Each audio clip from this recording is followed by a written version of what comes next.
to round 3 of the Parenting Roundabout podcast for the week of June 28th. I'm Nicole Erdix, and I'm here with Terry Morrow. Hello.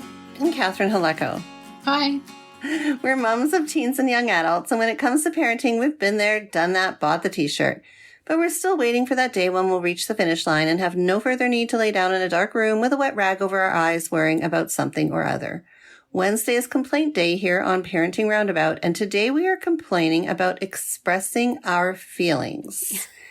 So I'm going to pass this on to Terry, since this was something that she was eager to talk about. Yeah, I was just thinking the other day, for no reason whatsoever, it just came to me. You understand? At what point do moms get to have feelings? Because, when your kids are little and they say something mean to you, it's because they're tired or they're frustrated or they're hurting, and you let it go.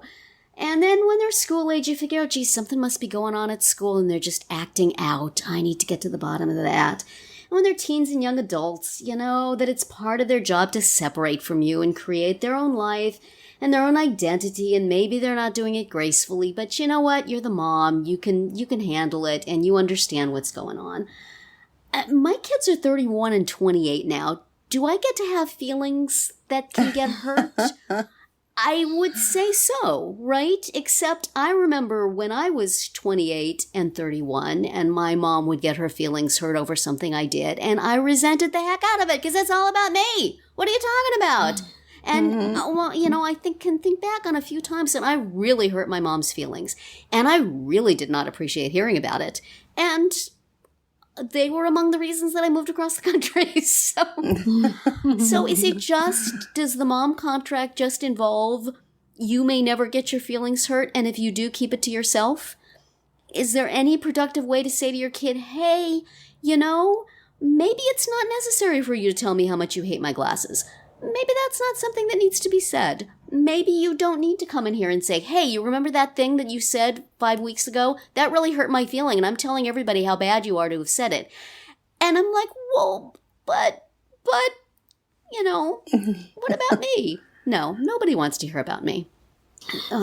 So typically not. You guys have the same experience too, right? We're just supposed to be women of steel, right? That we could take everything flung at us. Nothing gets us down. Well, you need to have a podcast to be able to complain about. I did have a very delightful venting session with my friend over it, and afterwards I felt much better. And we agreed that we would never get mad at each other because we'll never hurt each other's feelings. So, shout out to Carolyn. Thank you very much. I know you don't listen to my podcast and it hurts my feelings a little bit, but it's okay. I can talk. Well, I have to admit, I'm in other ways. I'm a little passive aggressive about it, but yeah, I try to be, but nobody gets it. I mean, I think that's the only maladaptive way I know to express my feelings. Yeah, I don't know. I mean, I don't think moms should have to, maybe you don't tell your kids, but you tell someone else, like you said, or, but I don't know. I mean, don't kids have to learn at some point that, you can't, you don't have a free pass to just, you would think, hurt your mother's feelings or someone else. I mean, I think it's one thing to love your kids unconditionally, but this is not like, I don't love you anymore because you hurt my feelings. It's just like, hey, that's hurtful. Just this 5 minutes, I don't love you. After that, it'll be fine. I mean, they need to learn, it's not okay to hurt another person's feelings, right? Mm-hmm. But then, the flip side of that, and maybe this is just for kids with disabilities, is I have always felt like they need to expend a whole bunch of energy trying to be as typical as possible when they're outside the house. When they're home, anything should go. This is where they let it go. This is where they let out their frustration, their anger, their inability to understand things. I would rather them be nice to people at work and then come home and be mean to me than to be mean to people at work and lose their job. But then again, is that just like a martyr complex on my part? That's okay, children. Let it all out on Mom. And then I'll go cry. That's a really good point. Like, yeah. At what point? I mean, because you have circumstances that wouldn't be typical. You know, if my kids were typical, I could smack them around and saying, "Stop being mean to me." Well, I mean, yeah, you could expect, what do they call it? Generalization? Yeah. Across environments. Right. How can you tell I just finished my first class? Yeah. I see. Explain it to us in complicated terms we can't understand, Nicole. But yeah, no, like with my kids, actually, that was one of the kind of sort of growing phases that I didn't expect to have to readdress when my kids got older. You know, because when they're younger, you talk about be nice, be kind. And then, of course, you understand that you will be the dumping ground for behavior because they are young and learning and growing. But as they got older, there were several times, and there still are, where it's like, hey, you know what? That's not cool. That really hurt my feelings. And you need to say that, because I have a child, one in particular, who lacks a filter. Mm-hmm. So, it's her own disability, I guess you would say. Yeah. Because she's spontaneous and will say things that doesn't necessarily think about at first, and will say things that, because she's also a very literal thinker, right? Right. I have that problem too. Yeah. And so she'll say things that's like, well, I'm just telling you the truth. Like, I'm not saying it to hurt your feelings.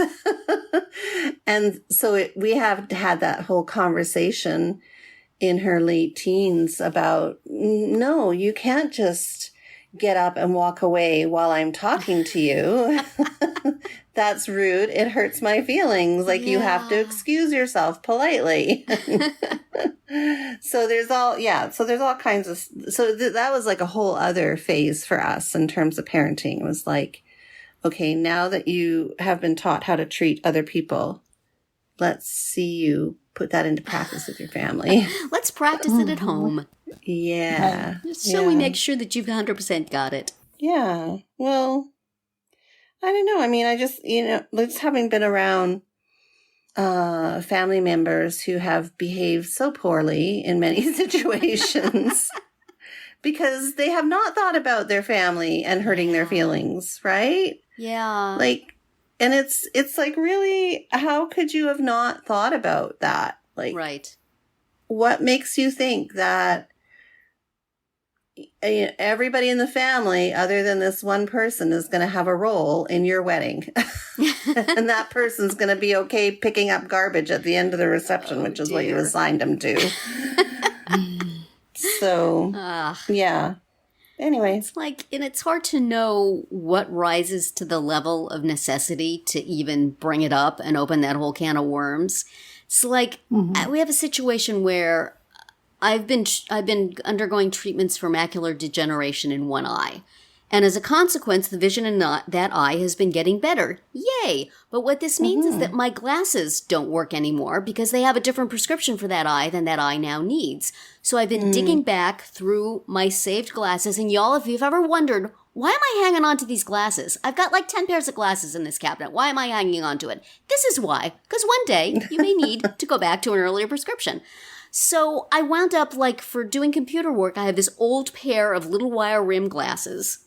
And they're perfect for the computer, so I wear them. My daughter said, I'm sorry to have to tell you this, but those glasses look really bad on you. They look awful. And it's like, well, number one, I'm just wearing them because they're the only thing I can see through. So kind of rude to be saying, hey, that thing you're using to remediate your medical condition really looks bad. But also, why would you say that to anybody ever? You don't tell people, even if you think somebody's glasses look bad, you don't tell them that. That's not cool. Right. But then I say that to her, and she looks at me like, what? what did I say? No, we're just joking around. What's the big deal? Isn't this what we do? And it's like, well, but I feel silly because I don't care what she thinks. I'm able to see. What do I care? I'm not wearing them out. I'm wearing them to look at the computer. I'm wearing like 5 other different pairs alternately when I go out because every day I need something different. But, it's like, is this really hurting my feelings? Am I really going to make a thing out of this? Because I really don't care. But at the same time, ow, why would you say that? That doesn't seem necessary. Yeah. And then I just think, too, we're prone to being more vulnerable on certain days, right? Yeah, right. Well, that's definitely true. Some days I don't care, and some days it's like, why would you say that? Mm-hmm. Mm-hmm. And then that's confusing for them because it's, you should be consistent. Either things are always hurtful or things are not. But sometimes we joke around about stuff, and sometimes we're serious. I don't know, Catherine. Are you allowed to have feelings? Do your kids allow you? Are you given permission? Certain days of the week, maybe? I think, yeah. I mean, it is tough because you want to be the safe place for your child, right? But I also think, moms are human, right? And we should be allowed to have those feelings and have some way to express them. And I do think kids can learn the lesson that, words hurt. Yeah. And it maybe they're only saying that kind of thing to you, but what if they're not? Right, that's true. Yeah. Yeah. So I guess so. To teach lessons. It's tricky, for sure. Because I don't want my kids to feel like burdened by my problems or feelings. Yes, exactly. Right? But if they're causing if they're causing them by an action that they could change, yes, then they could know about right. it. I mean, I don't want them to feel like they themselves are a burden because I worry about them. That's different than you could fix this problem by not opening your mouth. Not every thought that comes into your head requires verbal expression. Exactly. Because darn well that if you criticize your kid for something, it's a capital crime. But if they criticize you, it's just, I'm just talking. I didn't mean anything by it. I'm just talking. So, come on. One way or the other. If you get to criticize my little granny glasses, then I get to criticize something about you. I don't think she would go for that deal. I don't think that's quite how we want it to work. Something about 2 wrongs. I guess. Not making it right. I guess, but or what's good for the gooselet is good for the goose. I don't know. Goose, the gosling. The gosling. That's right. What's good for the gosling is good for the goose. Oh, well. Oh, dear. Well, I would like to think that maybe my children will hear this podcast and feel bad, but of course they don't listen to my podcast either, which hurts my feelings. But that will be it for today's round 3. Tune in tomorrow when we'll obsess about birthday gifts. Speaking of hurt feelings. And then on Friday to see what we've come up with for our Roundup picks this week. Find all our episodes at parentingroundabout.com and talk back in the comments there on our Facebook page or on Twitter, where you'll find us at Roundabout Chat.